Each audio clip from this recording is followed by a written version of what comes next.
વૈષ્ણવો જય જય શ્રી ગોકળેશ. વૈષ્ણવ ગઈકાલે સત્સંગમાં છેલ્લે આપણે જોયું કે વૈશ્યુના જીવન નિર્વાહ માટે 4 પ્રકારના કર્મ બતાવવામાં આવ્યા છે: ખેતી, વ્યાપાર, પશુપાલન અને વ્યાજ વટવું. નંદરાયજી માટે ભાગવતમાં એક શબ્દ આવ્યો હતો વિષામપતે. આપણે પ્રશ્નોત્તરીમાં પણ આ પ્રશ્ન મેં પૂછેલો. વિષામપતે, વિષામપતે એટલે વૈશ્યોના અધિપતિ. અને એ વૈશ્ય જ્ઞાતિ છે, એમના આ 4 કર્મ છે. હવે આ કનૈયો બધા વ્રજવાસીઓને ઇન્દ્રની પૂજા બંધ કરવાનું સમજાવે છે. એના માટે દલીલો જે સમજાવી છે એ બધી વન બાય વન આપણે જોઈએ છીએ. હવે આગળ શું વાત થાય છે એ આપણે કીર્તન શ્રવણ કરીશું, પછી વાત કરીશું. આજનું કીર્તન છે સાવરો સૂત પલના ઝૂલે. એ કીર્તન કુંજમાં 848 નંબર છે, 848 નંબરનું કીર્તન છે. સાવરો સૂત પલના ઝૂલે, નિરખી નિરખી જસુ મતિ મન પૂલે. સાવરો સૂત પલના ઝૂલે, નિરખી નિરખી જસુ મતિ મન ફૂલે. નૈન વિશાલ ભ્રુકુટી મસિરાજે, નિરખી બદન ઉડુપતિ જીય લાજે. નિરખી નિરખી જસુ મતિ મન ફૂલે. કઠુલા કંઠ રુચિર પહોંચી કર, સુભગ કપોલ નાક બિંબાદર. બાલ તિલક લર લટકન સોહે, મંદ હસની સબકો મન મોહે. માખન મિશ્રી મેલી ચટાવે, બાર બાર પ્રમુદિત ઉર લાવે. ગિરિધર કુંવર જનની ભૂલ સાવે, ચતુર્ભુજ દાસ વિમલ જસ ગાવે. નિરખી નિરખી જસુ મતિ મન ફૂલે. સાવરો સૂત પલના ઝૂલે, નિરખી નિરખી જસુ મતિ મન ફૂલે. નિરખી નિરખી જસુ મતિ મન ફૂલે. વૈષ્ણવ આ કીર્તન આપણે બિલાવલ રાગમાં શ્રવણ કર્યું છે. આનો ચતુર્ભુજદાસ આપણને એવું સમજાવે છે કે સાવરો સૂત પલણા ઝૂલે, નિરખી નિરખી જસુ મતિ મન ફૂલે. કનૈયો સાવરિયો જશોદાનો સૂત પલનામાં ઝૂલી રહ્યો છે અને જસુમતી જશોદાજી એને વારંવાર નિરખી મનથી આનંદ પામે છે. હવે એના દર્શન જશોદાજીને કેવા થયા છે? નયન વિશાલ, એમની નેત્રો ઘણા વિશાળ છે. ભ્રુકુટી મસી રાજે, એની ભ્રુકુટી કાળી ભંબર જેવી છે. નિરેખી બદન ઉદુપટ્ટી જીએલા, ઉદુપટ્ટી એટલે ચંદ્ર. ભગવાનનું મુખારવિંદ કેવું છે? તો ચંદ્ર જેવું છે. આપણે કહીએ મુખારવિંદ, અરવિંદ એટલે તો કમળ થાય આમ તો જોવા જઈએ તો, પરંતુ જે ઉપમા આપવામાં આવેલી છે ને એને ચંદ્રની આપવામાં આવી છે. તો એ ચંદ્ર, ભગવાનનું ચંદ્રમુખ જે છે એ જોઈને ચંદ્ર પણ લજવાઈ જાય કે મારા કરતાં પણ આટલો સુંદર છે કે જે. કઠુલા કંઠ, કંઠમાં નાની કંઠી છે. રુચિર પહોંચી કર, કર એટલે હાથ, હસ્તમાં શ્રીહસ્તમાં પહોંચી સુંદર પહેરાવેલી છે. શુભક કપોલ નાક બિંબાધર, એમના ગાલ છે ને એ સુંદર સુહામના છે. નાક અણિયાળું છે. ભાલ તિલક, ભગવાનના કપાળમાં તિલક કરેલું છે. લર લટકટ સોહે, માથાની જે લટ છે એ કપાળ પર આવી ગયેલી છે. મંદ હસની સબકો મન મોહે, ભગવાન મંદ મંદ હાસ્ય કરી રહ્યા છે. અને જશોદાજી કે બે ગોપીજનો પણ આવેલા છે ને લાલાના દર્શન કરવા માટે, તો બધાના મનને મોહી લે છે. જશોદાજી શું કરે છે? માખણ મિશ્રી મેલી ચટાવે. જશોદાજી માખણમાં મિશ્રીને ભેળવી લે છે અને પછી કનૈયાઓને ચટાવે છે. બાર બાર પ્રમુદિત ઉર લાવે, પણ કનૈયો એટલો સુંદર દેખાય છે, જશોદાજીને એટલો બધો વાલો લાગે છે તો વારંવાર એને ઉઠાવીને પોતાના હૃદયે લગાવે છે.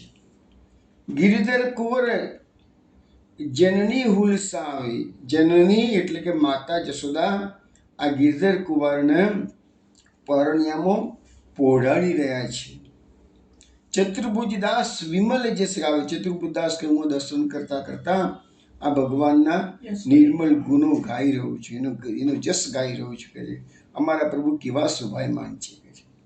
તો વૈષ્ણવ આ પન્નાનું કીર્તન આપણે શ્રવણ કર્યું.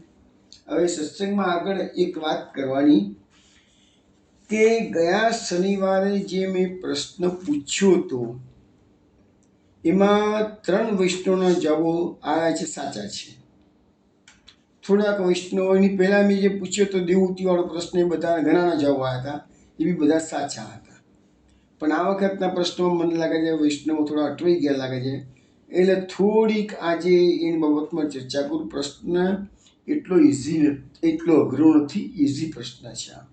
સૌથી પહેલાં તો પ્રશ્નમાં જે 3 વસ્તુ મેં બતાવી છે એના પર તમારે ધ્યાન આપવાની જરૂર હતી. તો તમારે હજુ બી કાલનો દિવસ છે, પરમ દિવસે બીજો નવો પ્રશ્ન આવશે. કાલના દિવસે હું જેટલી હિન્ટ આપું છું એના પરથી વૈષ્ણવ થોડોક પ્રયત્ન કરો તો મને પણ આનંદ થશે. સૌથી પહેલાં મેં પ્રશ્નમાં મૂક્યું છે કે જન્મ પ્રકરણ. હવે જન્મ પ્રકરણ તો ઓલરેડી ઘણું ઇઝી થઈ ગયો પ્રશ્ન. દર વખતે હું દસમ સ્કંદ પૂર્વાર્ધ કે ઉત્તરાર્ધ એવું લખું છું. દસમ સ્કંદ પૂર્વાર્ધ એટલે 49 અધ્યાય, દસમ સ્કંદ ઉત્તરાર્ધ એટલે 41 અધ્યાય. એની સામે મેં ફક્ત દસમ સ્કંદ જન્મ પ્રકરણ શબ્દ વાપર્યો. જન્મ પ્રકરણમાં ફક્ત 4 અધ્યાય, 1, 2, 3 ને 4. 5મો અધ્યાય નંદ મહોત્સવ એ જન્મ પ્રકરણમાં નથી આવતું, એ તામસ પ્રમાણમાં આવી ગયો. 6ઠ્ઠો અધ્યાય પૂતનાવત એ તમારો ખોલવાનો નથી, કારણ કે એ તામસ પ્રમાણમાં આવી જાય છે. એટલે તમારે જોવાનું કેટલું રહ્યું? 1, 2, 3 ને 4 અધ્યાય. એટલે દસમ સ્કંદના આમાંથી કોઈ એક શ્લોક એવો છે જેની આપણે કોરિલેશન કોણ જોડે કરવાનું છે? ત્રિવિધ લીલા નામાવલી. હવે ત્રિવિધ લીલા નામાવલીમાં કુલ્લે 357 નામ છે, પણ વૈષ્ણવ અટવાઈ ના જાય એટલે મેં હિન્ટ આપી કે પ્રૌઢ લીલા. પ્રૌઢ લીલામાં 129 શ્લોકો છે. હવે તમારે જે સમન્વય કરવાનો છે એ 4 અધ્યાયનો ગમે તે એક શ્લોક અને આ 129 નામો. હવે પાછી મેં બીજી હિન્ટ આપી છે કે એક સાથે, સાથે નામો છૂટાછવાયા નથી, એક સાથે શબ્દ વાપર્યો છે, એક સાથે. મહાપ્રભુજીએ પ્રૌઢ લીલામાં એ 7 નામ એક સાથે જ મૂકેલા છે. એટલે એ તમને એકદમ ઇઝી પડી જાય કે સાથે નામ હોય તો જ તમારે એવો શ્લોક શોધવાનો છે. શ્લોકની 4 ચરણ હોય એટલે 4 લીટી હોય, અને આ બાજુ ચાર લીટીમાંથી 7 નામ કાઢ્યા મહાપ્રભુજીએ. આખા દસમ સ્કંદના 90 અધ્યાય, અને એમાં લગભગ કશો નહીં તો એ કરીબ 4000 શ્લોકો થઈ જાય છે. 4000થી થોડા ઓછા છે, પણ એટલા થઈ જાય. હવે એટલા શ્લોકોમાંથી મહાપ્રભુજીએ 357 નામ કાઢ્યા. 90 અધ્યાય 4000 શ્લોકોમાંથી. હવે 4000 શ્લોકોમાં 300 એટલે એક શ્લોકનું એક નામ પણ મહાપ્રભુજીએ કાઢ્યું નથી. સામે અહીંયા એક જ શ્લોકમાંથી 7 નામ કાઢે. એટલે આ શ્લોકની અગત્યતા કેટલી બધી છે એ આપણે સમજી શકીએ. એક વાત બરાબર છે. હવે આપણે જે ચતુર્ભુજ શ્લોક રોજ બધા મંગળાચરણમાં બોલતા જ હશે બધા વૈષ્ણવો. પણ વૈષ્ણવો થોડુંક આપણે ધ્યાન આપીએ તો જે વસ્તુ આપણે પાઠ કરતા હોઈએ એના અર્થનું અનુસંધાન રાખશો ને તેનો આનંદ વિશેષ આવશે. આ વસ્તુ હું ચતુર્ભુજ શ્લોક અનેક વાર સમજાવી ચૂક્યો છું. ચતુર્ભુજ 3 વાર આવ્યું, પછી ત્રિભુજના, પછી ષડભી, અને પછી પંચધા. હવે આટલા બધા ઓકળાની જે બધી વસ્તુ રમત મહાપ્રભુ જે રમત કેવી છે? આંકડાની રમત છે, બધી છે, ફિગરો જ છે બધી જ. પણ મહાપ્રભુએ કેટલી મોટી કૃપા કરી છે. આ એક નાનકડા શ્લોકમાં આખો દસમ સ્કંદ મહાપ્રભુજી આવરી લીધો. તમે જો મહાપ્રભુજીની વાણીના પતિ છે, ભાગપતિ છે. એક શ્લોકની અંદર કળિયુગના જીવો માટે આખો દસમ સ્કંદનો સમાવેશ કરી દીધો. કેવી રીતે? તો પેલું ચતુર્ભુજ છે, હું ટૂંકામાં સમજાવું છું, બહુ લાંબુ નહીં કહું, કારણ કે ઓલરેડી પત્રાવલીની અંદર મેં ચતુર્ભુજ શ્લોક ઓલરેડી મેં મોકલી દીધો છે, અને આખું વિવરણ મેં ચતુર્ભુજ છે, પેલું ચતુર્ભુજ છે શું, બીજું ચતુર્ભુજ છે શું, ત્રીજું ચતુર્ભુજ છે શું, બધા શબ્દોની સમજણ પૂરેપૂરી પત્રાવલીમાં અપાઈ ગયેલી છે. જેને ઇન્ટરેસ્ટ પડતો હોય એ પત્રાવલી ખોલી અને જોઈ લેજો. પત્રાવલી અત્યાર સુધીમાં કુલ આપણી 84 થઈ છે. ત્યાર પછી મેં કીર્તન પત્રાવલી મોકલી છે, એ લગભગ 44 જેટલી થઈ ગયેલી છે. અને ત્યાર પછી મેં સર્વોત્તમ સ્તોત્રનું રસપાન પર લખવાનું, રસધારા પર લખવાનું ચાલુ કર્યું છે. એ લગભગ 60 જેટલા થઈ ગયા છે, એનાથી વધારે થઈ ગયેલા છે. તો આ રસધારા શબ્દ આવે એટલે સર્વોત્તમ સ્તોત્ર, પત્રાવલી શબ્દ આવે એટલે પત્રાવલી છે, અને કીર્તન પત્રાવલી આવે એટલે કીર્તનોની સમજણ આપેલી છે.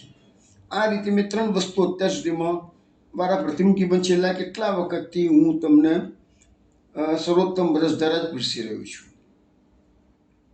એટલે એ જે કીર્તન પત્રાવલી 84 થઈ ગઈ ને, એમાં લગભગ 80 આસપાસની 80 કે એવી આસપાસની છાયા પત્રાવલીમાં મેં ચતુર્ભુજ શબ્દનો ઉલ્લેખ કરેલો. મીન્સ કે ઉલ્લેખ નહીં, આખું કીર્તન આખો શ્લોક સમજાવેલો છે. એટલે એમાં પેલું ચતુર્ભુજ આવ્યું ને એટલે જન્મ પ્રકરણના 4 અધ્યાય આવ્યા. હવે આપણે ત્રિવિધ લીલા નામાવલી પણ યુટ્યુબ પર આપણે મુકાઈ ગયેલી છે. આપણા આ જે સત્સંગ આપણું ચાલે છે, જે મૂકીએ છીએ ને એમાં જ આપણે ત્રિવિધ લીલા નામાવલીના નામથી જ એ આખું નવું ફોલ્ડર ઊભું કર્યું છે અને એમાં મૂક્યું છે. હવે તમે થોડુંક ત્રિવિધ લીલા નામાવલીમાં સમજવાનો પ્રયત્ન કરો તો મારા પ્રશ્નનો જવાબ તમને આરામથી મળી જશે. જુઓ, ત્રિવિધ લીલા નામાવલીના કુલ 3 ભાગ મહાપ્રભુજીએ કરેલા છે: બાળ લીલા, પ્રૌઢ લીલા, રાજલીલા. હવે મહાપ્રભુજીએ શું કર્યું કે બાળ લીલા અને પ્રૌઢ લીલા આ બંને લીલાઓ મહાપ્રભુજીએ પૂર્વાર્ધમાંથી પ્રકટ કરી છે. પૂર્વાર્ધના કેટલા? 49 અધ્યાય. એ 49 અધ્યાયમાંથી મહાપ્રભુજીએ આ 119 વત્તા 129 એટલા નામો મહાપ્રભુજીએ બાળ લીલા અને પ્રૌઢ લીલામાં પ્રકટ કર્યા. અને પછી જે આવી રાજલીલા, તો રાજલીલામાં આખી મહાપ્રભુજીએ દસમ સ્કંદ ઉત્તરાર્ધ આવી લીધો છે. એટલે એમાં જરાસંઘને 17 વાર હરાવ્યો, કાળ યવનને મુચકુંદ રાજા પાસે ભસ્મ કરાવ્યો, ત્યાંથી માંડીને ભગવાન મથુરાવાસીઓને સીધા દ્વારકા લઈ ગયા, અને દ્વારકા લઈ જ્યાં પછી છેક સુધીની બધી જે ભગવાને સુધામગમન કર્યું ત્યાં સુધીની બધી જ લીલાઓ મહાપ્રભુજીએ રાજ લીલામાં આવરી લીધી છે. હવે આપણો પ્રશ્ન તો ફક્ત પ્રૌઢ લીલા પૂરતો જ છે. હવે મેં તમને કહ્યું એ પ્રમાણે પ્રૌઢ લીલામાં કયા નામો મહાપ્રભુજી પ્રકટ કર્યા છે? તો બાળ લીલામાં મહાપ્રભુજી ભગવાનનું પ્રાકટ્ય થયું ત્યાંથી માંડી અને યજ્ઞપત્નીઓ પર કૃપા કરી, એટલે કે 23મો અધ્યાય, દસમ સ્કંદનો 23મો અધ્યાય. તો મહાપ્રભુજીએ 23મા અધ્યાય સુધીની લીલાઓના નામો બાળ લીલામાં પ્રકટ કરેલા છે, જે તમારે 23 અધ્યાય સુધી જોવાનો કોઈ ક્વેશ્ચન આવતો નથી, કારણ કે આપણો પ્રશ્ન તો પ્રૌઢ લીલા સાથે સંકળાયેલો છે, જોવાનું સોલ્વ થયું હતું. હવે આપણે આવીએ પ્રૌઢ લીલામાં. પ્રૌઢ લીલામાં મહાપ્રભુજીએ 24મો અધ્યાય, જે અત્યારે આપણો સત્સંગમાં ચાલી રહ્યો છે, એ 24મો અધ્યાય એટલે કે ગોવર્ધન પૂજા. ગોવર્ધન પૂજાના નામોથી શરૂ કરી અને છેલ્લે 49મો અધ્યાય એટલે કે અક્રૂરજીને ભગવાન પાંડવોની ખબર કાઢવા માટે હસ્તિનાપુર મોકલે છે, એ લીલા સુધીની વાતો કે નામો મહાપ્રભુજીએ પ્રૌઢ લીલામાં આવરી લીધા છે. આ એક આપણી સામાન્ય, મેં તમને બાળ લીલા, પ્રૌઢ લીલા અને રાજલીલાની સામાન્ય અન્ડરસ્ટેન્ડિંગ, કયામાં કયા નામ, કઈ કઈ લીલાઓ ક્યાં આવી છે એ હવે તમે તમારા મગજમાં બધું બરાબર ઉતરી ગયું હશે. હવે આપણો પ્રશ્ન છે જન્મ પ્રકરણનો. જન્મ પ્રકરણ એટલે ભગવાનનું પ્રાકટ્ય થયું. કેવી રીતે? તો વસુદેવ દેવકીના લગ્ન થયા, દેવકીજીને કંસ રસમાં બેસાડીને વિદાય કરી રહ્યો છે, આકાશવાણી થઈ છે, કંસે દેવકીને મારવાની તૈયારી કરી છે, વસુદેવજી સમજાવે છે, જેલમાં પૂરી દીધા છે વસુદેવ દેવકીને.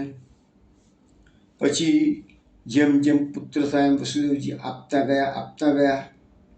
7મા બલરામજી ગર્ભમાં પધાર્યા, યોગમાયાને ભગવાન આજ્ઞા કરે છે રોહિણીજીના ગર્ભમાં સ્થાપન કરો. 8મામાં કૃષ્ણ પ્રગટ્યા, કૃષ્ણનું પ્રાકટ્ય થયું. વસુદેવજીને આજ્ઞા કરી મને ગોકુળ મૂકી આવો. ભગવાન વસુદેવજી ગોકુળમાં પધરાવી ગયા છે. ત્યાંથી બાળકીને યોગમાયાને લઈ આવ્યા છે. કંસને ખબર પડી, કંસે યોગમાયાને હાથમાં લીધી, પછાડવા ગયો, એના માથામાં લાત મારીને બાળકી યોગમાયા આકાશમાં ગઈ, અષ્ટભુજા ધારણ કર્યા. કંસને કહી દીધું કે તારો કાળ જન્મી ચૂક્યો છે. બસ આટલી વાતો જન્મ પ્રકરણમાં આવે છે. પછી ભગવાન ગોકુળમાં પધાર્યા છે, પછી બીજે દિવસે નંદ મહોત્સવ થયો છે, એ વાત પછી જન્મ પ્રકરણમાં નથી. એ 5મો અધ્યાય છે. 5મો અધ્યાય એટલે તામસ પ્રમાણ પ્રકરણ. આ બધું થોડુંક સમજો ને તો ખૂબ આનંદ આવશે, તમને કથામાં આનંદ આવશે, હૃદયમાં ઉતારવાનું છે. કે આપણે મહાપ્રભુજી શું કહે છે?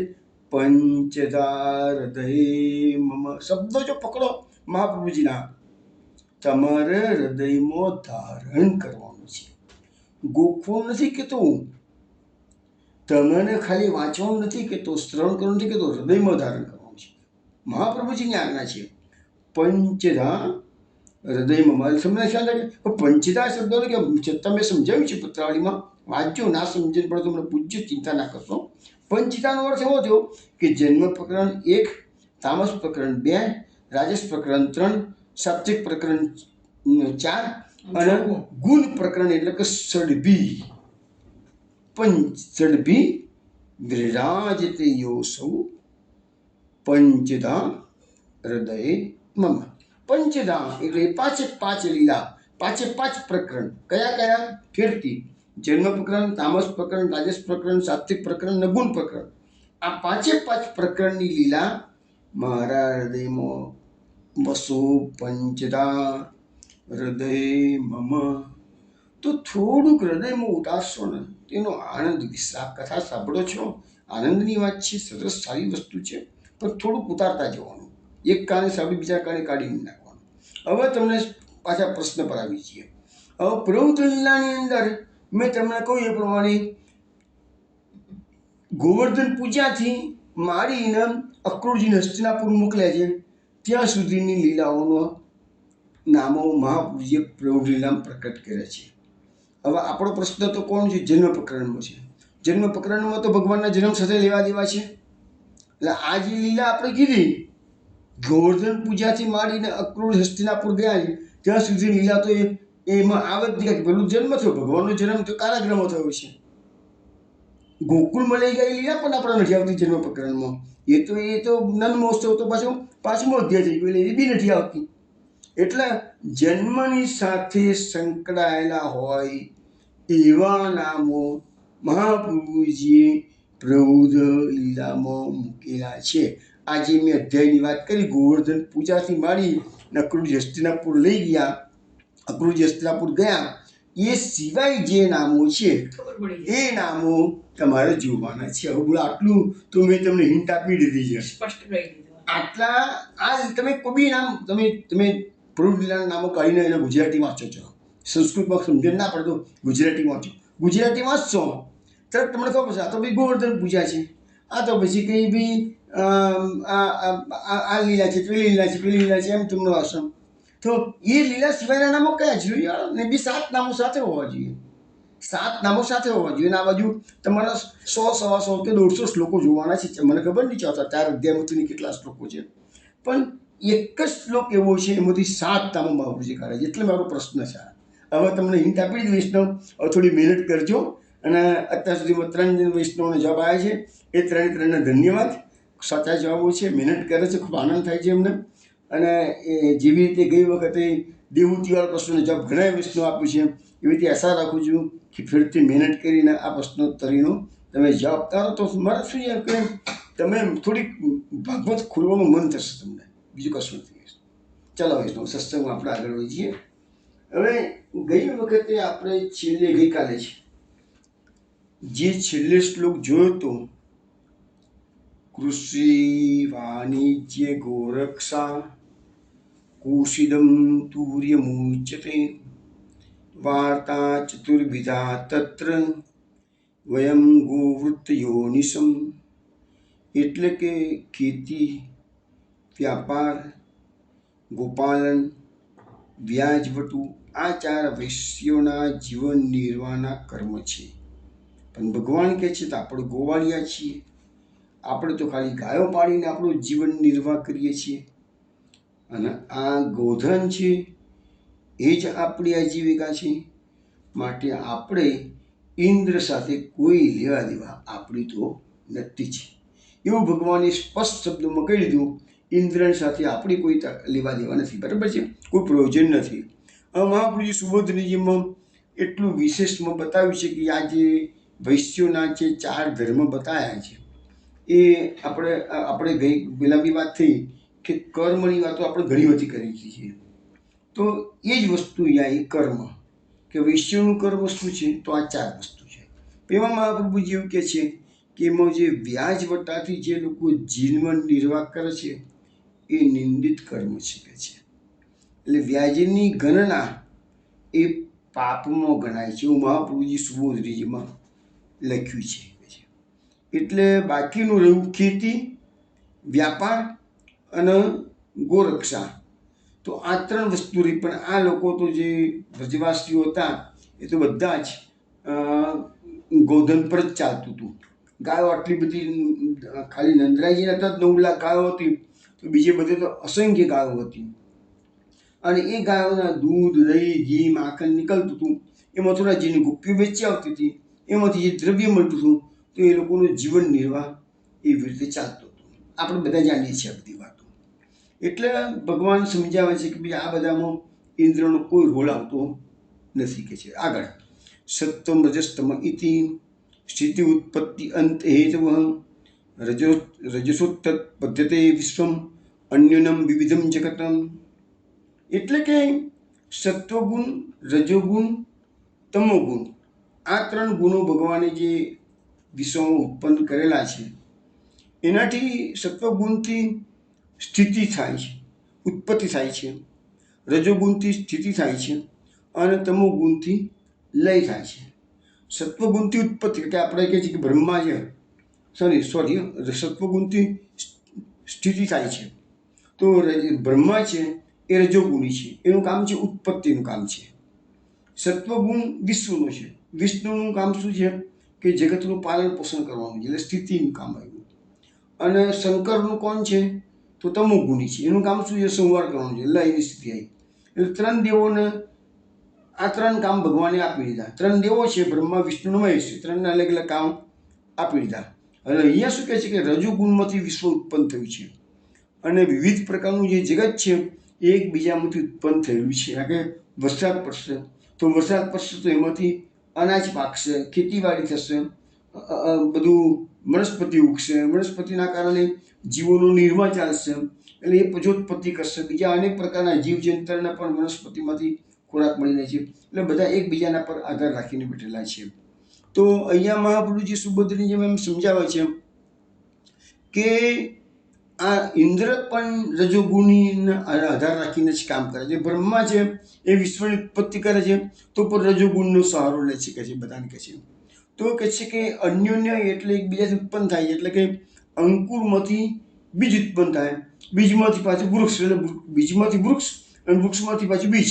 તો આ ચાલતું જ રહે છે. એવી રીતે મહાપુરુષ કહે છે પિતામાંથી પુત્ર, અને પુત્રમાંથી પાછું પિતા ઉત્પન્ન થાય. હવે આ થિયરી થોડી સમજવાની આપણા માટે અઘરી છે, પણ પિતા છે તો પુત્ર, એ વાત તો બરાબર માની લીધી. હવે પુત્રમાંથી પિતા ક્યાંથી થયો?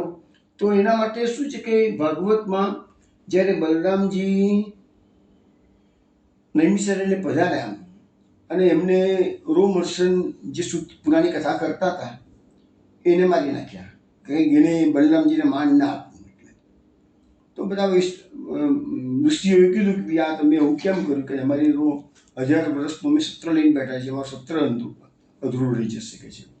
એટલે રોમહર્ષણના જે પુત્ર હતા ઉગ્રસવા, એને બલરામજીએ બધી જ પોતાની શક્તિથી રોમહર્ષણમાં જેટલી વિદ્યા હતી એ બધી ઉગ્રસવામાં સ્થાપિત કરીને એ વખતે બલરામજી શું કહે છે?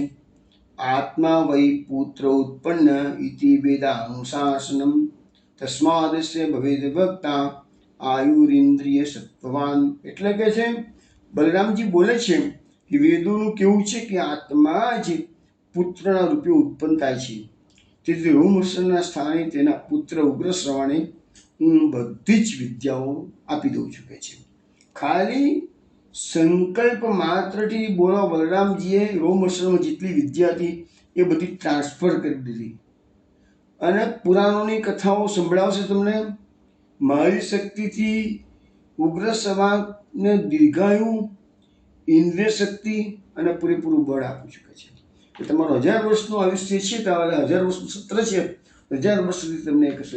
એ વખતે પણ ઉલ્લેખ છે કે પિતાનો આત્મા જ પુત્ર રૂપે આવે છે. પણ હકીકતમાં આપણે જે ભૌતિકવાદી દ્રષ્ટિએ જોવા જઈએ તો આ વસ્તુ આપણને સમજવાની અઘરી પડે. પણ એક વસ્તુ નક્કી છે કે પિતા છે તો પુત્ર છે, એ વાત ચોક્કસ છે, એમાં તો બધા સ્વીકારશે. હવે પુત્રમાંથી પિતા કેવી રીતે? તો સામાન્ય રીતે એવી અન્ડરસ્ટેન્ડિંગ એવી છે કે પિતા જો એવરેજ વ્યક્તિ, પછી એવા એક્સેપ્શનલ કેસો, એવરેજ વ્યક્તિઓ શું છે, પોતાના છોકરા સિવાયમાં આસક્તિ રહેતી જ હોય છે. એટલે મોટે ભાગે એ પિતા જો સાત્વિક પ્રકૃતિના થોડાક હોય ને કુકર્મો ન કરેલા હોય તો લગભગ એ બીજી ત્રીજી ચોથી પેઢીએ પાછા એ જ આવતા હોય છે. કારણ કે સંપત્તિ આમાં શું થાય છે, મેઇન વસ્તુ કે મોટા ભાગના માણસો મહેનત કરીને ખૂબ સંપત્તિ ભેગી કરે, મેજોરિટી માણસો એ સંપત્તિ ભેગી કરી હોય એની આસક્તિ, મહેનત લોહીનું પાણી કરી હોય છે. માણસને પૈસો એકદમ તો ભેગો થતો જ નથી. તો લોહીનું પાણી કરીને જે સંપત્તિ ભેગી કરી હોય, ઉદ્યોગો સ્થાપ્યા હોય, બંગલા બનાવેલા હોય, હવે એને 80, 85 કે 90 વર્ષની ઉંમર જ્યારે છોડી જવાનો વારો આવે તો એના મનમાં ગ્લાનિ થાય, કારણ મેં આટલી બધી મહેનત કરીને ઊભું કર્યું અને મારે છોડવાનું હોય છે. એટલે જે આસક્તિ રહી જાય છે ને, એ આસક્તિ એને બીજી ત્રીજી કે ચોથી પેઢીએ પાછું એ સંપત્તિ ભોગવવા માટે ભગવાન મોકલે. પણ એને થોડા સારા કર્મો કરેલા હોય, જો એને ખોટા ધંધા કરીને પૈસા પેદા કર્યા હોય તો નારકી ગતિ થવાની છે. ખોટા ધંધા કર્યા હોય તો, પણ એવરેજ જીવન જીવેલા હોય, બહુ પાપ કર્મોની, બહુ સત્કર્મો કર્યા હોય, બહુ પાપ કર્મો ના કરેલા હોય તો પાછા એ જ કુટુંબમાં પાછો એને જન્મ લે. એટલે મહાપ્રભુજી કહે છે કે પિતામાંથી પુત્ર અને પુત્રમાંથી પાછું પિતા ઉત્પન્ન થાય છે કે છે. હવે અહીંયા લખ્યું છે મહાપ્રભુજી એમ કે આ જગત બધું રજોગુણમાંથી ઉત્પન્ન થયું છે કે છે. અને કે છે કે આ ઇન્દ્ર એને પણ આ રજોગુણ સ્વીકારવો પડે છે. ઇન્દ્ર કાર્ય કરે તો એને બી રજોગુણ સ્વીકારવો પડે છે કે છે. એટલે જીવ સૃષ્ટિ કર્મથી જાય છે અને જે જળ સૃષ્ટિ છે એ રજોગુણથી ઉત્પન્ન થાય છે કે છે. એટલે કહે છે કે આ બધાના કારણે પણ તમારે કહે છે કે ઇન્દ્રનો કોઈ જરૂર છે જ નહીં. હવે આગળનો રજસા ચોરિતા મેઘા વર્ષંત્યંબુનિ સર્વતઃ પ્રજાસ્તનૈવ સિદ્ધ્યંતી મહેન્દ્ર કિમ કરીશતિ. હવે રજોગુણથી પ્રેરાયેલા મેઘો સર્વત્ર જળની વર્ષા કરે છે. તે રજોગુણથી પ્રેરિત વર્ષાથી જ પ્રજા જીવે છે. એમાં મહેન્દ્ર શું? મહેન્દ્ર એટલે કે ઇન્દ્ર શું કરવાનું છે કે છે. એટલે અહીંયા ભગવાન એવી દલીલ કરે છે કે રજોગુણમાંથી મેઘો ઉત્પન્ન થયા અને એ જ મેઘો તમને જળ આપે છે અને એ જળથી તો બધાનું જીવન છે કે જળ એ જીવન છે. એ જળથી બધાનું જીવન છે. એમાં ઇન્દ્રનો ક્યાં રોલ આવ્યો કે છે. આ જ વસ્તુ છેલ્લા 2 શ્લોકોથી ભગવાન સમજાવ કરે છે. સુભદ્રીજી મહાપ્રભુજી કહે છે કે જો મેઘો ઇન્દ્રની આજ્ઞાથી જ વરસતા હોય તો પછી દરિયામાં શું કરવા વર્ષા થાય? દરિયામાં પણ ઘણી વખત વરસાદ થાય ને તો દરિયામાં શું પાણીમાં પાણી મૂકા નાખો તો પછી બંજર ભૂમિ છે જગાડી ખોરાક કશું પાકવાનું નથી એવી નકામી થયેલી જે ભૂમિ છે એમાં શું કરવા વરસાદ નાખે છે. જો ખાલી ઇન્દ્ર વરસાદ કરવાનો હોય તો ઇન્દ્ર તો સમજદાર છે. તો પછી એ સીધું ખેતરમાં જ કે નદી નાળામાં કેમ જ ના નાખે? શું કરવા સમુદ્રમાં વરસાદ કરાવે છે? શું કરવા બંજર નકામી ભૂમિમાં વરસાદ કરાવે છે કે છે. એટલે એ બતાવે છે કે ઇન્દ્રનો અમુક કોઈ રોલ નથી કહે છે. કારણ કે અયોગ્ય જગ્યાએ પણ વર્ષા તો થતી જ હોય છે કે છે. એટલા માટે પણ તમારે ઇન્દ્રની જરૂર નથી કહે છે. હવે પછીનો શ્લોક ન પુરો જનપદા ન ગ્રામા ન ગુહા વયમ નિત્યમ મનોકસતાત વન શૈલ નિવાસનમ તસ્માદ ગવામ બ્રાહ્મણામ અદ્રિશ્ચારભ્યતામક ય ઇન્દ્રયાગ સંભારાશ તૈરયમ સાધિતામક. 2 શ્લોકો બોલ્યો. એનો અર્થ એવો થાય છે કે ભગવાન વ્રજવાસીઓને નંદરાયજીને સમજાવતા કે છે આપણે નગરો, દેશો, ગામડા કે ઘરોમાં રહેતા નથી. જો તમે વિચાર કરો કે રાતોરાત બધાએ નક્કી કર્યું કે હવે આપણે ગોકુળ છોડી ઉત્પાતો વધી ગયા છે. જ્યારે યમલાર્જુન ભંજન લીલા થઈ પછી બધાએ મિટિંગ કરી કે ભાઈ આપણે અહીંયા ગોકુળમાં ઉત્પાતો વધી ગયા છે એટલે આપણે અહીંથી વંદરાવન જતા રહીએ. તો રાતોરાત નિર્ણય કર્યો છે. એવી કે તૈયારી કરવાના એ લોકોને મહિનો 2 મહિના 4 મહિના મળ્યા નથી. રાતોરાત તો ઇન્વેસ્ટ બધી બહુ મોટી એ હોય તો એ પ્રોપર્ટીઓ ઘણી બધી હોય તો કઈથી સમેટવાનું? ગાડા ભરી નીકળી પડ્યા બધા ફટાફટ.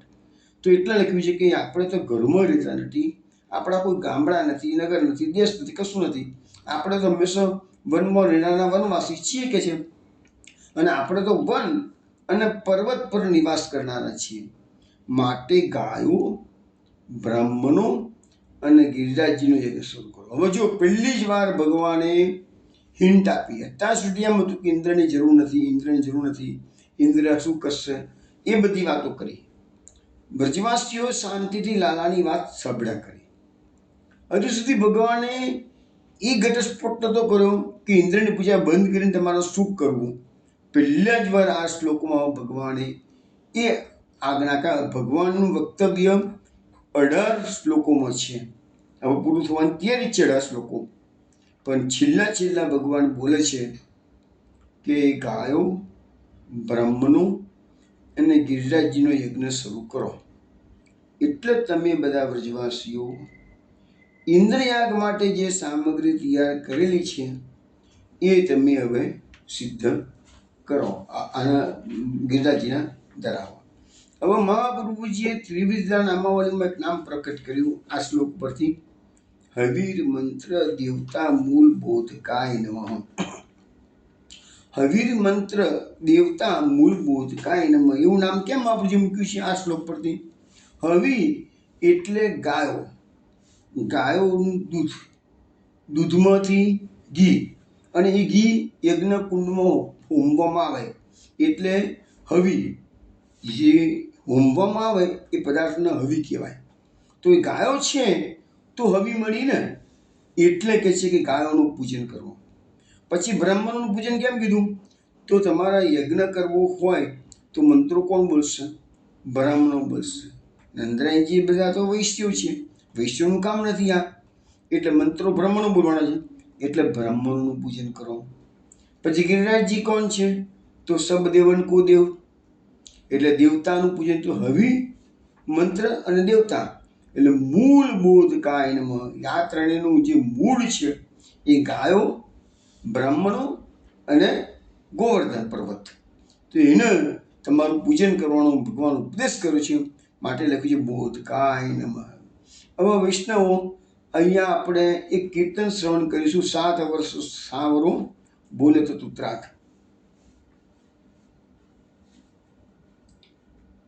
7 वर्ष को सांवरो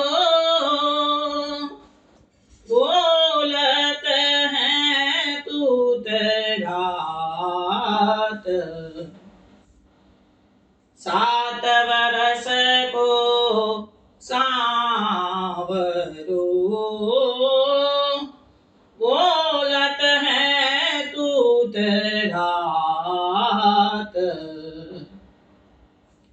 हंस हंस तान कहे सुनो मेरी एक बात। इंद्र ने पूजा कीजिए पूजो गिरी तात। तुम देखत भोजन करे पकवान अरुबात। यह मतो निर्धार के गोप गृह को जात। मृदुबानी गिरिधरण की सुन सुर सिहात। 7 वर्ष को सांवरो बोलत हैं तूत रात।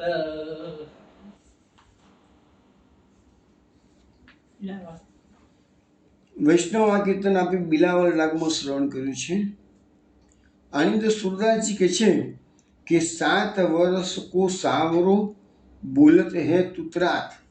હવે કણીઓ 7 વર્ષનો થયો, હજુ તુતરું કાલી કાલી ભાષામાં જ બોલે છે, એનો અર્થ એવો થાય. અને 7 વર્ષનો સાંભળ્યું છે. હસ હસ કાન કહે સુનો મેરી એક વાત. વ્રજવાસીઓને બધા ભેગા થયા છે, એને કહે છે, હસીને કહે છે મારી એક વાત તો સાંભળો. તમે ઇન્દ્રની પૂજા શરૂ કરો છો, પણ સાંભળો. ઇન્દ્રને પૂજા કીજીએ પૂજો ગિરિતાત. તમે બધા મારી વાત સાંભળો, ઇન્દ્રની પૂજા બંધ કરી અને ગિરી ગોવર્ધનની પૂજા કરો કે છે. તુમ દેખત ભોજન કરે પકવાનનું ભાત. અરે કહે છે અમારો દેવ કેવો છે, પ્રત્યક્ષ છે કે છે. તમારા દેખતા જ તમે જે ભૂખ ધરાવશો, પકવાન હશે, મોટો ભાતનો કોટ બનાવશો, તે બધું જ કહે છે તમારા દેખતા ભોજન કરશે કે. ઇન્દ્ર તો ભોજન કરે, તમને કોઈ દેખવા આવે છે? કોઈ ઇન્દ્રએ ખાધું કે ના ખાધું? અમારો ગિરિરાજ ગોવર્ધન તો ભોગ આરોગશે, તમને દેખાઈ શકે છે. એટલે તો આપણે કીર્તનમાં આવે કે શસ્ત્ર ભુજા ધારે. ય મતો નિર્ધાર કે ગોપ ગ્રહ કો જાત. હવે આ બધી વાતો તો વ્રજવાસીઓને કરીને બધા વ્રજવાસીઓ એકમત થઈને એગ્રી થઈ ગયા, અને પછી બધા પોતપોતાના ઘેરે તૈયારી કરવા માટે પહોંચી ગયા. મૃદુબાણી ગિરધરણ કી સૂન સુર સિયાત.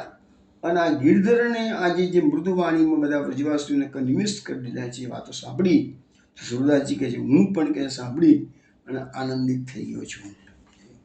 હવે આપણે આગળ લીલામાં જોઈએ તો એ જે ભગવાને શ્લોક કીધો કે એમાં કહી દીધું કે આપણે ઇન્દ્રની પૂજા બંધ કરી અને ગિરિરાજ ગોવર્ધનની પૂજા શરૂ કરો.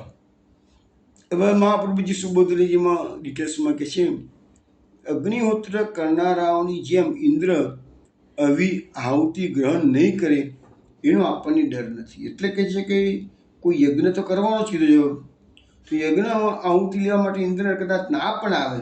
કારણ કે યજ્ઞ જ્યારે થતો હોય છે ને એમાં બધા દેવતાઓને આહુતિ આપવામાં આવે છે ને એ આહુતિ એ દેવતાઓને પહોંચે છે. પણ ઇન્દ્ર કદાચ આપણી આહુતિ લેવા ના આવે અકળાઈને તો આપણે ચિંતા કરવાની જરૂર નથી કહે છે.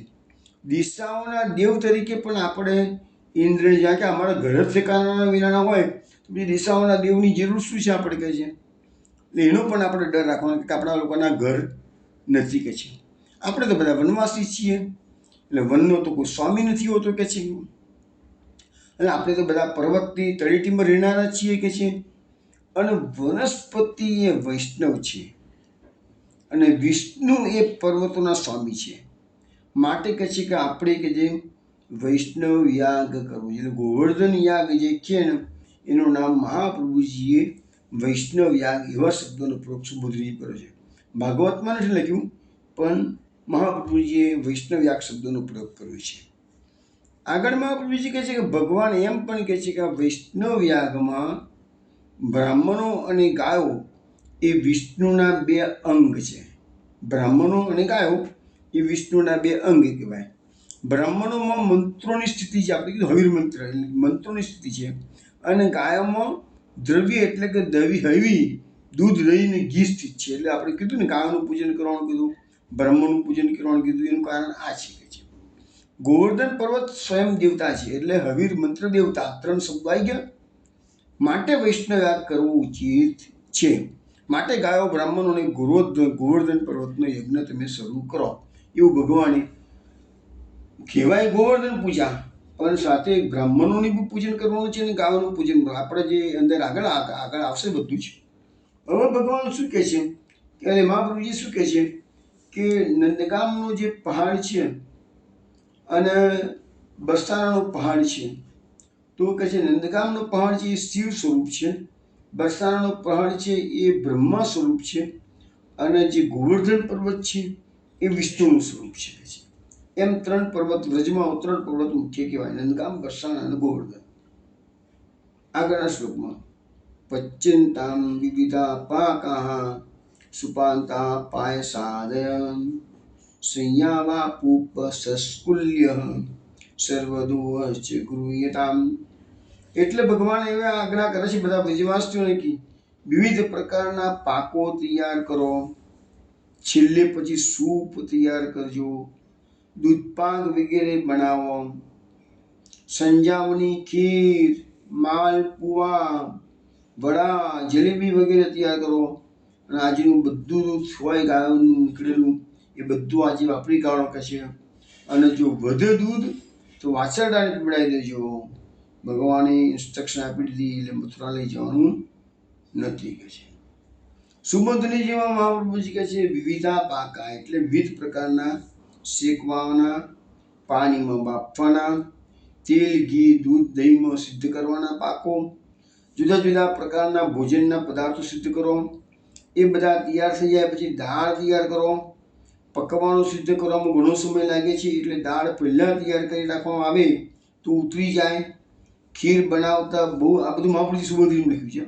ખીર બનાવતા બહુ સમય લાગે છે કારણ કે દૂધમાં ચોખા થોડા નાખી ધીમી આંચ પર પકાવવામાં આવે છે.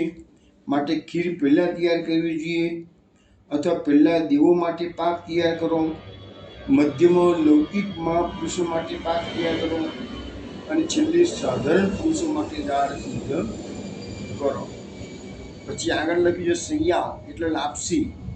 ઘઉંનો રવો આગલા દિવસે રાંધવા મૂકેલો ઘણા સમય સિદ્ધ થાય ત્યારે ગ્રહણ કરવો. અપૂપાહા એટલે માલપુડા જે લોટમાં ગોળ ભેગો કરી ઘી, તેલ વગેરેમાં તળાય છે તે. શુષ્કુલ્ય એટલે કે જલેબી વગેરે ગોળ આકારના ખાવાના પદાર્થ તૈયાર કરવા, આજનું તાજું દૂધ વાપરવું, પણ વેચવા જવું નહીં કે છે. અને જો દૂધ બાકી રહે તો વાછરડાની પીડાઈ થઈ શકે છે. હવે યજ્ઞની સામગ્રી સિદ્ધ કરવાની સૂચનાઓ ભગવાને આપી દીધી. હવે યજ્ઞની વિધિ કેવી રીતે કરવાની છે ભગવાન એ સમજાવી રહ્યા છે. પૂજા વિધિ ગિરિરાજ કી નંદલાલ બતાવ્યું એક કીર્તન છે. એ પૂજાની વિધિ અત્યારે ભગવાન સમજાવી રહ્યા. એમાં એ પૂજાની વિધિ આપણા સખાઓ કેવી સરસ ગાય છે ને, બહુ મોટા મોટા પદો છે, પણ હું તમને ગુજરાતીમાં આવતા સોમવારે આપણે મળીશું પાછા, તે વખતે એ ગુજરાતીમાં એ કીર્તનોના આધારે એને ઓલરેડી છે ને આપણું જે આપણી જે ચેનલ છે યુટ્યુબની, એમાં વિવિધ આપણે ભક્તોના પુષ્ટિ ભગવદીઓની રચનાઓ એ ટાઇટલ હેઠળ મેં આ ગોવર્ધન લીલાના પદો, પરમાનંદાસનું પદ બી મૂકેલું છે, મોટું પદ છે, ઘણું જ મોટું છે. પછી સુરદાસજીના પદ બી મૂકેલા છે. આ બે તો મને યાદ છે જે તમે મૂકેલા છે. એટલે ગોવર્ધન પૂજાના એમાં શું છે કે આ પદોની અંદર આખી લીલાને, ભાગવતની આખી લીલા છે, એમને વ્રજભાષામાં આવરી લીધી છે. અને મેં એમને ગુજરાતીમાં, વ્રજભાષા સાથે સાથે ગુજરાતી બંને મેં સમજાવી છે તમને. જેને વધારે પડતો રસ પડતો હોય તો એને તગાડેથી વિવિધ પુષ્ટિ ભગવદીની રચનાઓ એ ટાઇટલ હેઠળ તમે ખોલશો, એનું પ્લેલિસ્ટ છે ને આખું છે ને, તમારે આટલી બધી મહેનત ના કરવાની હોય તો પ્લેલિસ્ટ કરદમ પાસેથી કહેશો તો તમને કરદમ વોટ્સઅપ કરી દેશે. Playlist મંગાવો, યુટ્યુબનું playlist.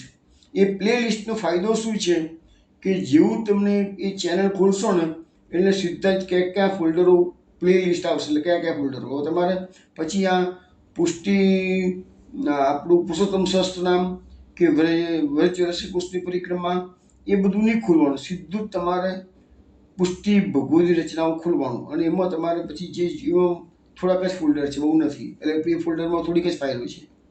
તો તમારે એમાં જે તમારે દાન લીલા સાંભળવી હોય, ગોવર્ધન લીલા સાંભળવી હોય, ચિરણ લીલા સાંભળવી હોય, એ બધી લીલાઓ મેં વર્ણન કરેલું છે બધાનું છે, પદો સાથે છે. ખૂબ સુંદર રીતે બધું તૈયાર થયેલું છે. જેને ઇન્ટરેસ્ટ હોય સાંભળી લેજો. તો અહીંયા ભગવાન શું કહે છે એને, હુયતામ અગ્નઃ સમ્યક બ્રાહ્મણે બ્રહ્મવાદિભિ અન્નમ બહુવિધમ તેભ્યો દેયમ બોધિન દક્ષિણાઃ અન્યેભ્યશ્ચ સ્વચાંડાલ પ્રતિતેભ્યો અથ અરહતઃ એવસં ચ ગવામ દત્વા ગિરયેદયતામ બલિ. એવું કે છે ભગવાન, બ્રહ્મવાદી બ્રાહ્મણો પાસે સારી રીતે અગ્નિમાં હોમ કરવો છે. એટલે ગોવર્ધન પૂજામાં અન્નકૂટ તો મુખ્ય જ છે, છતાંય સાથે યજ્ઞની વિધિ પણ કરવાની ભગવાને કહેલી છે. એટલે બ્રાહ્મણોનું મહત્વ છે.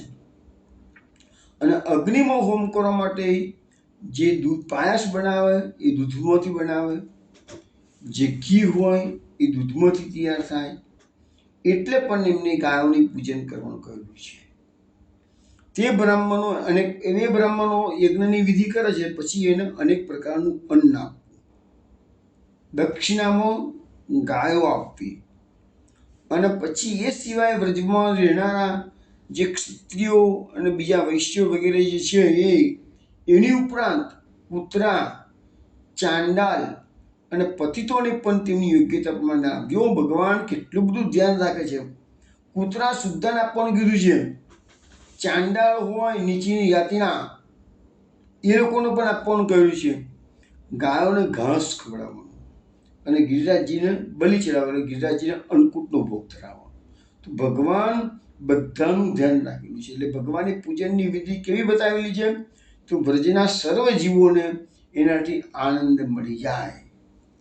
આમાં બીજું સુબોધની કહે છે, ભગવાન કહે છે કે પછી દેવોને માટે અલૌકિક હોમ કરવો, એટલે કે શાસ્ત્રમાં કહેલા વિધાનપૂર્વક યજ્ઞ કરવો. પછી હોમ કર્યા પછી તેઓને પકવાનો વગેરે સાથે બહુ પ્રકારનું અન્ન આપવું, એટલે બ્રાહ્મણોને.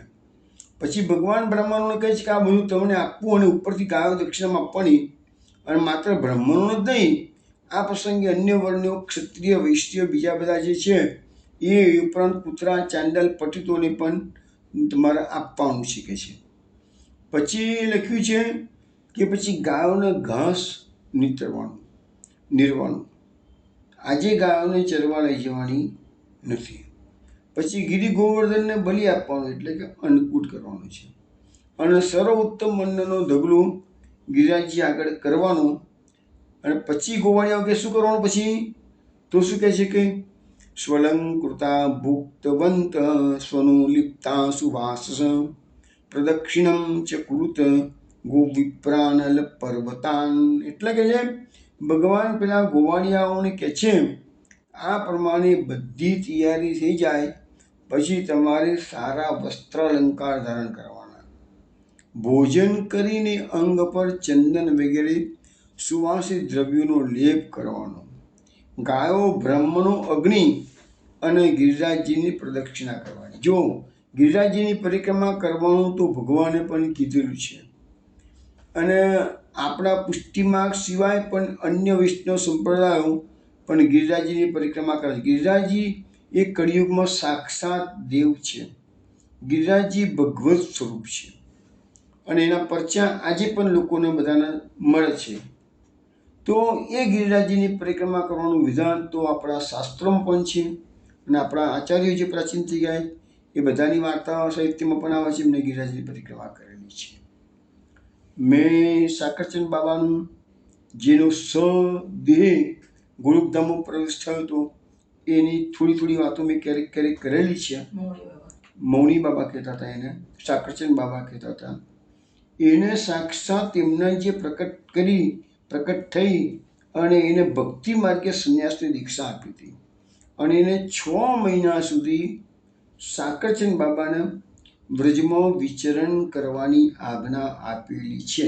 એમના જે સાક્ષાત પ્રકટ થઈને 6 મહિના સુધી પરિક્રમા કરો. વ્રજની ભૂમિ અલૌકિક ભૂમિ છે વૈષ્ણવો. આ વ્રજમાં 84 કોષની ભૂમિમાં ભગવાન ખુલ્લા ચરણારવિંદે ગાયોને ચરાવી છે, ભ્રમણ કરેલું છે, રમણ કરેલું છે. એટલે ભૂમિના જેવી દુનિયામાં કોઈ ભૂમિ નથી. આજે પણ તમે જો દુનિયાભરમાંથી યાત્રીઓ એ ગિરિરાજજીની પરિક્રમા કરવા માટે પધારે છે. એ વ્રજની 84 કોષની પરિક્રમા કરવા માટે વિદેશમાંથી પણ એટલા જ લોકો આવે છે. એ ભૂમિનો મહાત્મ્ય છે. કૃષ્ણ પ્રેમ જાગજો એ ભૂમિમાં તમે આટલું બધું ફરશો. 6 મહિના કોને કહે છે? આજે એની સામે આપણા વલ્લભપુરના આચાર્ય ઉપાડે છે તો 40 દાડાની પરિક્રમા થઈ ગઈ. એના છેલ્લે ગયા વર્ષે તો પરિક્રમા ઉપડી ને એ તો 32 દાડાની થઈ ગઈ હતી. આપણે કશું સમય જ નથી હવે તો લોકો 32 દાડા પર નથી નીકળી શકતા.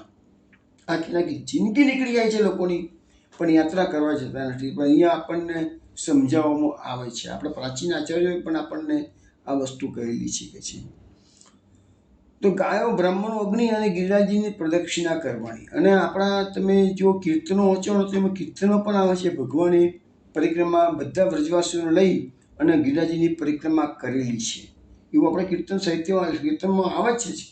આજ કુહુ કી રાત માધુર્ય કીર્તન છે. કુહુ એટલે અમાવસ્યા.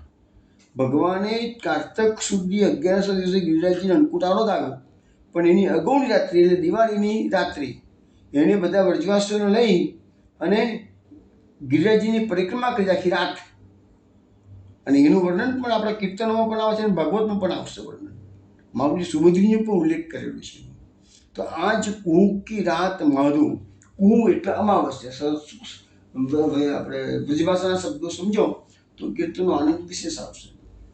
સુભદ્રીય મહાપ્રભુજી કહે છે આપણે બધાએ ભગવાન કહે છે સ્ત્રીઓ અને બાળકો સહિત સારા વસ્ત્રો અલંકારો ધારણ કરવા, ભોજન કરવું, પછી ચંદન વગેરેનો શરીર પર લેપ કરવો, એ રીતે તૈયાર થઈને ગિરિરાજજીની પરિક્રમા કરવી, વંદરાવનની પણ પરિક્રમા કરવી, ગાય, બ્રાહ્મણ અને અગ્નિની પ્રદક્ષિણા કરવી, પર્વતો એટલે ગિરિરાજજી પાસેના બીજા પર્વતોની પણ પ્રદક્ષિણા કરવી. હવે કહે છે કે ભગવાન આગળ એમ કહે છે एतन्मम मतम तात क्रियता मेदि रोचते अयम गो ब्राह्मणाद्रीणाम मह्यम च दयितो मकः हे पिताजी आ मारो भगवान શું કરે છે જીવતે ઇતિ શ્રી વલ્લભો બ્રવીત ઇતિ મે મતિ મહાપ્રભુજી દરેક ગ્રંથની અંદર શું કહે છે ઇતિ મે મતિ મહાપ્રભુજીએ કોઈ દાડો કોઈને ઠોકી બેસાડી નથી, કોઈ પોતાના વિચારો ઠોકી બેસાડ્યા નથી. મહાપ્રભુ શું કહે મિતિ મે મતિ આ મારી મતિ છે, આ મારી હું આવું વિચારું છું, તમારે ફોલો કરો તો કરો, ના કરો તમારી ઈચ્છા. મહાપ્રભુજીએ કોઈને આગ્રહ નથી કર્યો આ માર્ગમાં આવો તો ના આવો તો ના આવું છું, પણ આ માર્ગનો સિદ્ધાંત તો આ છે. ઇતિ મે મતિ એવું ઘણી વખત મહાપ્રભુજી બોલ્યા છે. તો અથવા ઇતિ શ્રી વલ્લભો બ્રવીત મહાપ્રભુજી બોલે છે. મહાપ્રભુજી કહે છે તમારે મારું નામ તમારે જોવાનું છે. તો અહીંયા ભગવાન પણ એ જ વાત કરે છે કે એતન મમ મતમ તાત ક્રિયતામ એદિ રોચતે અયમ ગો બ્રાહ્મણાદ્રીનામ મહ્યમ ચ દયિતો મક. હે પિતાજી આ મારો મત છે, જો તમને યોગ્ય લાગે એ પ્રમાણે તમે ફોલો કરો કે છે. આ યજ્ઞ ગાયોને, બ્રાહ્મણોને, પર્વતોને, મને અને દેવતાઓ પણ પ્રિય છે. તમે આ કરશો તો મને આ વસ્તુ પ્રિય છે એટલે મેં તમને બતાવી છે. તમારે કરવું હોય તો કરો, હવે તમે નક્કી કરો. હું જે કહ્યું છે 18 શ્લોકોમાં ભગવાને પોતાનું વક્તવ્ય અહીંયા પૂરું કર્યું છે. છેલ્લો શ્લોક હતો. હવે વ્રજવાસીઓ શું વિચારે છે એ આપણે જોઈએ છીએ. પણ આ શ્લોકની સુમધુરીમાં મહાપ્રભુજી કહે છે ભગવાને પોતાની દલીલોનો ઉપસંહાર કરતા નંદરાયજી વગેરેને કહી દીધું કે તમારી સામે બે વિકલ્પ છે કે છે. તમારે ક્યાં તો તમે જેમ ચાલે જેમ ઇન્દ્રનું પૂજન કરો કે છે, અથવા તો મારું કહ્યું માની ને હું જે કહું છું એ વાતને તમે માનો કે છે. જો મારી વાત માનતા હો તો મને જે સંમત છે તે કરો, ઇન્દ્રની વાત માનતા હો તો ઇન્દ્ર યાદ કરો કહે છે. તમારે જે કરવું એ કરો કે છે.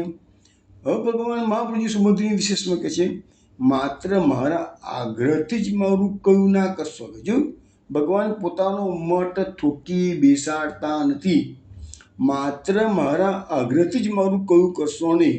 કારણ કે બુરા ગ્રહના લીધે અશ્રદ્ધાથી કરેલું કર્મ ન કર્યા બરાબર છે. પણ આ યજ્ઞ ગાયો, બ્રાહ્મણો, પર્વતો અને મને પણ પ્રિય છે, માટે હું તમને આ યજ્ઞ દેવોને પણ પ્રિય છે, માટે હું તમને કરવાનું કહું છું. છે તો તમને યોગ્ય લાગે એ પ્રમાણે કરો. તો આ પ્રકારે ભગવાને 18 શ્લોકોમાં એમનું વક્તવ્ય પૂરું કરી દીધું છે. અને પછી બધા વ્રજવાસીઓ ભેગા થઈને કહી દીધું કે ના કાન કહે સો કીજે, અમારો કાન કહે સો કીજે. કીર્તન કાન કહે સો કીજે હમારો, કાન કહે સો કીજે. કાન કહે સો કીજે હમારો, કાન કહે સો કીજે. આવો સિમિટ સકલ વ્રજવાસી, પર્વત કો બલિ દીજે હમારો, કાન કહે સો કીજે. મધુમેવા પકવાન મીઠાઈ, સટરસ વ્યંજન લીજે.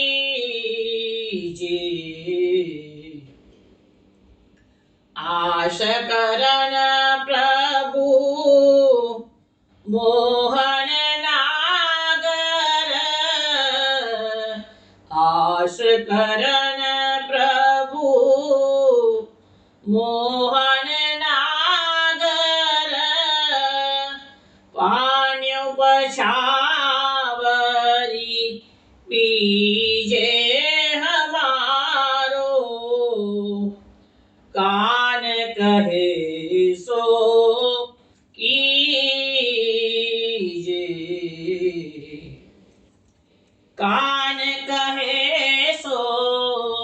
कीजे हमारो, कान कहे सो कीजे।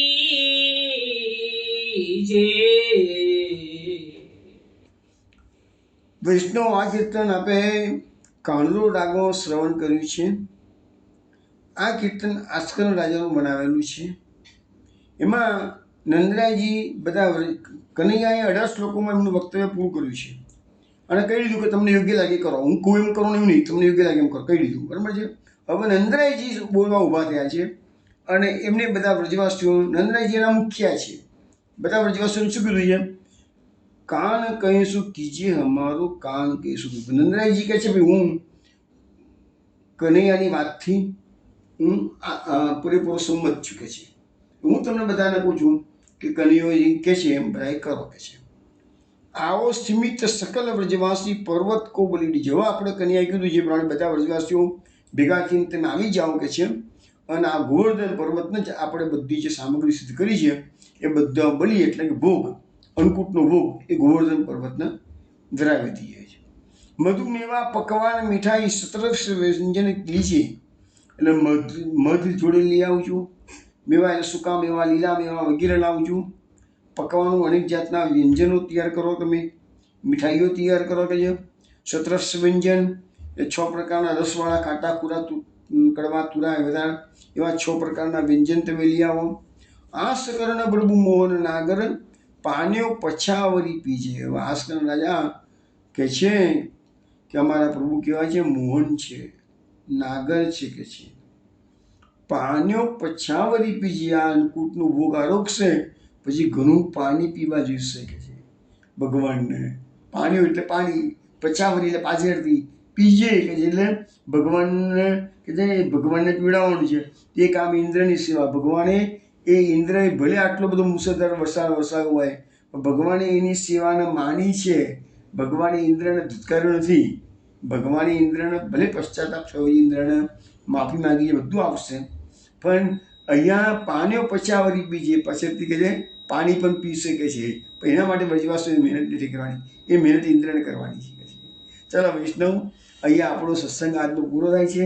હવે આ લીલાને ફરીથી સમજવાનો પ્રયત્ન પદોના આધારે હું તમને સોમવારે અનેક વિવિધ પદો છે એના આધારે સંકલન કરીને સરસ રીતે સમજાવવાનો પ્રયત્ન કરીશ. ત્યાં સુધી હું જય શ્રી ગોકુલેશ.